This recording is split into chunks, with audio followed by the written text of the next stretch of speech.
Hey, what's going on guys, Ace here, and today we are going to review spoilers for chapter 278, which I gotta tell you, this shit was the biggest plot twist in sports anime. Seriously, this is some crazy good writing. But before we talk about the chapter, I actually have an announcement. You see, Blue Lock Season 2 is actually premiering today, and so I will be covering every episode here on the channel. The problem is, the episodes premiere in Saturday, which as you all know is the same day as the leaks, and so I'll be posting the episode videos on Sunday. This way I can post 2 consecutive videos every week, in addition to the regular videos. Which, by the way, since the anime is starting, I'll be making few videos about the anime, then we will get back to the manga. However, this is not our subject today, we are here to witness the biggest betrayal in sports manga, and so without any further ado, let's jump in. The first panel shows Isagi, who is very happy that he stopped Ren, and to be honest, rightfully so. He stopped the most dominant player on the pitch, well, other than the pros of course. And funny enough, Raichi and Gagamaru are so excited and they run to him to celebrate with him, which is just a wholesome moment. You see, these three were always together ever since the start, and while Isagi, Kunigami and Chige are soaring high, these three are the only survivors of Team Z that aren't really prodigies per se. And by the way, it's also funny because Raichi told him before it won't work. However, it actually did. I'm going to level with you guys, this is the funniest shit. Isagi is officially the funniest guy in Blue Lock. And also, for those who said that this is bullshit and this is not like real life football, I'd say, have you ever seen Neymar play? Like, the guy fakes a lot of fouls, and so I don't know, this seems realistic to me. But anyways, we actually move on to Igagore's explanation. It seems that my theory was correct. Noah witnessed how Ren plays so recklessly, and so he devised this plan to utilize Isagi to completely own Ren, and what do you know? It actually worked, and Isagi actually proved his worth by stopping the guy. And so all in all, this worked wonderfully, and even Noah is commending him, and Isagi is blushed, and I love this. It's just a wholesome moment all in all. But in any case, today's chapter is not about Isagi, it's actually about the man himself, Noah. And so let's just move on to the next panel where we see Noah invites Isagi to destroy PXG, and I actually want you guys to focus on this very well. However, before we continue with Noah and Isagi, we cut to Loki, Charles and Ren. And actually, while Ren is surprised, Loki seemed to understand the situation very well, and he prompts Ren to actually deal with it. And by the way, he is not having it. Ren looks so livid, and I mean, do you blame him? He got stopped by the weakest player, which is again super funny. In any case, Isagi takes the foul and he immediately passes to Noah. There we actually see him next to Kaiser this time. So it seems that because it failed before with Isagi, he's siding with Kaiser this time, which I definitely understand. He always goes for the most rational. Well, we'll see about that. In any case, Shido and Charles both try and press him, and you already know it. Noah had no problem dealing with both. However, there he tells Kaiser to advance. And as you all can guess, he passes to Kaiser, who immediately gives him a 1-2, and Isagi is analyzing from afar. Now up to this point, Noah is just doing the most rational thing, right? Well, Isagi goes and targets that place specifically, where it is the most rational place for Noah to pass. However, as you all know, Kaiser is very unpredictable, and he actually used Isagi as bait, leaving him to be covered by Zantetsu, where Kaiser takes the ball from the shadows. However, something is odd. The pass seemed to have went straight to where Kaiser will be, and not to where Isagi placed himself. And so Isagi senses that something is very eerie here. Noah seemed to have used Isagi as bait, and I mean, sure, if it is the most rational thing that it is, okay. However, Noah actually goes and completely shocks us. In reality, he never sided with Isagi.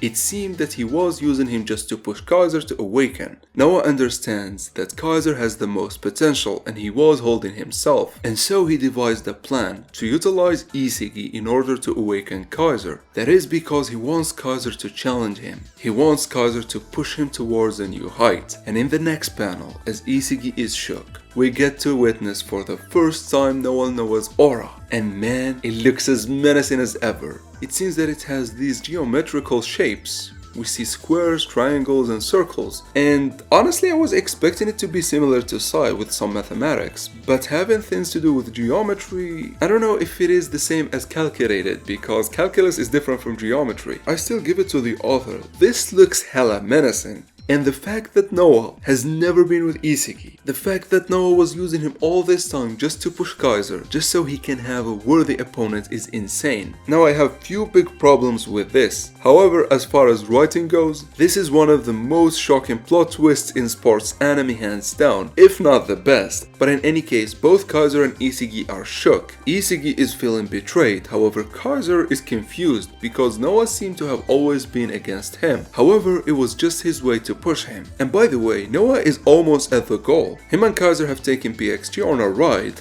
I mean, they've done it casually while Noah is explaining what he is trying to do. However, in that moment, Takemitsu comes to cover Noah. I mean, we've seen Aiko stop Noah before, and the only way to do it is through a foul. And honestly, it's fair, right? It's either Takemitsu fouls him here, or well, it's over. However, I think Takemitsu got a yellow card, and he is losing it.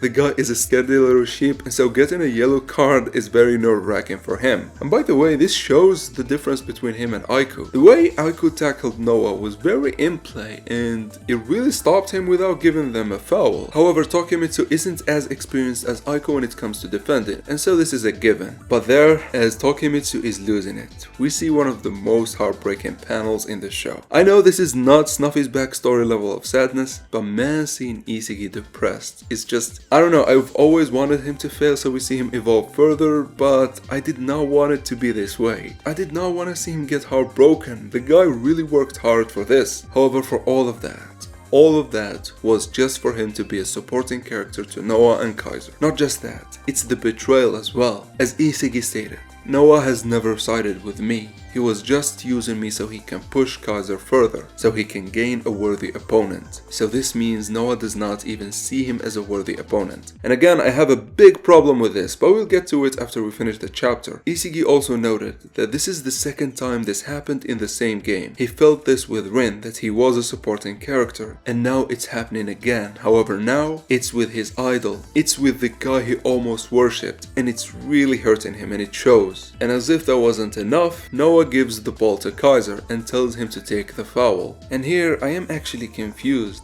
Like, what is going to happen? What would PXG do? No, seriously, the guy has the predator eyes, so you already know he is scoring. In addition, if they just mark his obvious route, he can actually go for the Kaiser Impact Magnus and completely throw them off. And so I'm honestly scared. I just don't want the game to end like this. Isagi just had his heart broken right now. It can't end like this. So I'm calling it. It's either going to be Shido, Loki, or the big one, Ness or Isagi, are going to interfere and read Kaiser completely and stop his shot. I'm assuming everyone will be ready for his Magnus shot, however he will take an obvious route. And there it's going to be one of these players I mentioned. First Shido because of his instincts, then Loki because he's fast. However, the big one is actually Ness or Isagi. They will actually sabotage Kaiser, and then they might score or Ness might pass it to Isagi. I don't know yet, but I am sensing one of these 4 players will stop Kaiser. And honestly, this is the first time that I wish Kaiser doesn't score. I wish even if this betrayal doesn't get sorted out, at least we get more insight to Noah's thinking, at least we get an explanation. Or at least we see Isagi try to fight them both. And for that to happen, I think Kaiser needs to miss. Well, not miss, but his shot needs to be blocked. And honestly, this is such a roller coaster because we know Kaiser is the deadliest striker. And giving him a foul in that position, it's like giving it to Cristiano Ronaldo, if you know what I mean. And so I'm crossing my fingers. For the first time, I'm actually deeply rooting for Isagi here. It's just that he got destroyed by Noah. I can't help not feel bad for him. And you already know it, I need him to destroy both. Maybe not now, but at least I need some clarity in the following chapters. And so this foul needs not to be a goal. However, with this, we reach the end of the chapter. And so let's explore this betrayal from Noah. Now, do I hate it? Absolutely. I think this is one of those brilliant writing moves where you hate the writer for doing this even though it is great. It's like Mahito in Jujutsu Kaisen. You really hate his character, but you understand he is a perfect villain. This is the same thing. You hate the situation, but you love the writing. I hate Isagi being destroyed like that, but I really love the twist. I really think this is one of the greatest plot twists in sports anime ever. And honestly, coming out of nowhere from Noah of all people, like seriously, Noah?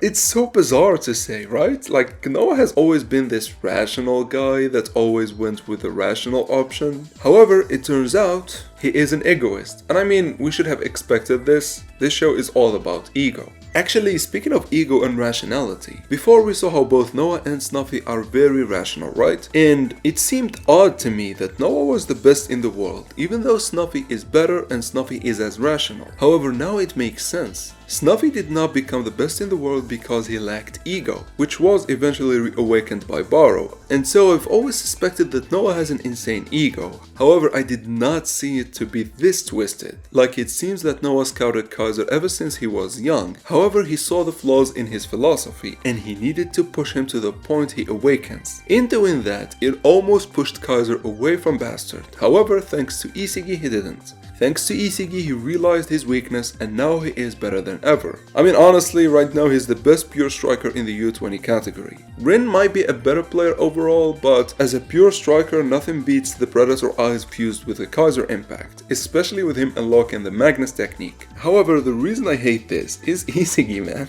This has ruined a lot of my favorite moments in the show. Specifically one favorite moment, which is in chapter 158, which by the way is my favorite chapter overall in Blue Lock, because it carries a very crucial lesson in life, which is rationality is king. However, right now, that interaction doesn't seem as genuine as we thought. Honestly, none of Isagi and Noah's interactions seem like that. Think about it, Noah siding with Isagi in the Manshine City game was just to push Kaiser. Then him giving Hiyori to Isagi there was just so Kaiser loses the bet and he awakens afterwards, which works by the way. And I mean, I expected this and I made a post about it that Noah always wanted Kaiser to awaken and he always used Isagi for that. However, I always thought he just cared for his teammates, like he didn't care about either Kaiser or Isagi more than the other. He just wanted both of them to succeed, and given Kaiser's potential, he didn't want him to fail. However, it was not like that. He actually saw the insane potential Kaiser has, and devised a plan to utilize Isagi's infinite hunger so he can push Kaiser further, to the point he awakens and starts working on becoming his rival. As I said before, I find this odd and I hate some points about it, especially with Snuffy. You see, after Barrow scored the second goal, Snuffy and Noah had one of the most wholesome moments in the show. They both spoke about the player they chose as their prodigies. Snuffy chose Barrow and Noah chose Isagi, right? Well, it turns out that was just a facade. Noah really did not care about Isagi, he was just using him. Which again is just salty, man, I don't know. But the real problem I have with this is, if Noah really wanted a rival, why didn't he show this ego against Snuffy? I mean, he got manhandled by him, right? Snuffy literally made him into a bitch. So why not show that ego against Snuffy and actually try against a worthy opponent? I don't know, this whole thing is a bit iffy. Like, I understand Noah had to have an ego, right? Because he's the best in the world. And the show is clear, you can't be that without an ego. However, I don't know why focus on Kaiser. Like, does Noah see that much potential in Kaiser? Like, he could surpass Loki in the near future? I don't know about that. And actually, these are my only contagion points about this writing. It's just like Noah didn't account for Snuffy or Loki for some reason, even though both have shown the ability to push him far beyond his current level, or at least his current level that we know of. However, Snuffy never seemed to be fazed by Noah at all. Like, I would assume, both being pros, they know about each other's highest level, right? And Snuffy acting careless like that against Noah seemed to suggest that Snuffy is really better than Noah, with or without his ego. And so it's odd to me, this is just a point that doesn't make sense. And in terms of prodigies, why not choose Loki? Especially that he is in the same French team as you, right? Yeah, these are my only contagion points, however. Everything else really worked well. Man, I'm just remembering those moments where Isagi was so excited to talk to Noah and the latter seemed to be interested in him, only for it just to be a facade. He was always aiming to push Kaiser to the fullest. However, with this, I actually think this will backfire badly for them, because Isagi is the adaptability demon for a reason, and if anyone is going to find a solution to this dilemma, it's going to be Isagi.